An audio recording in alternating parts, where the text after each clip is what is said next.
દિયોદર માર્કેટયાર્ડના વેપારીઓએ જ્યાં સુધી તસ્કરો ન ઝડપાય ત્યાં સુધી દુકાનો બંધ રાખવાનો નિર્ણય લીધો છે।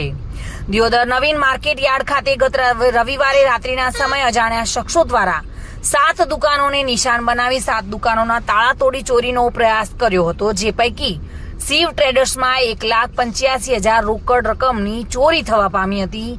વેપારીઓમાં ફફડાટ વ્યાપી જવા પામ્યો છે, જેના ભાગરૂપે બુધવારે દિયોદર માર્કેટયાર્ડ ખાતે વેપારી એસોસિએશનના તમામ વેપારીઓ એક સંપ થઈ જ્યાં સુધી તસ્કરો ન ઝડપાય ત્યાં સુધી માર્કેટયાર્ડ ખાતે જાહેર હરાજી ધંધા વ્યવસાય બંધ રાખવાનો નિર્ણય લીધો છે।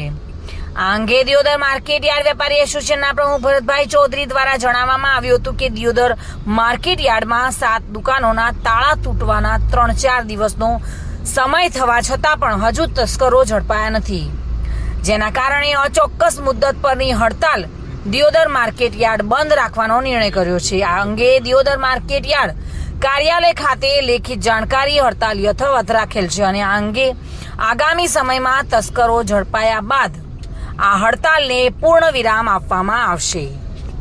ગંગારામ ઠાકોર સાથે bureau report, today Gujarati news.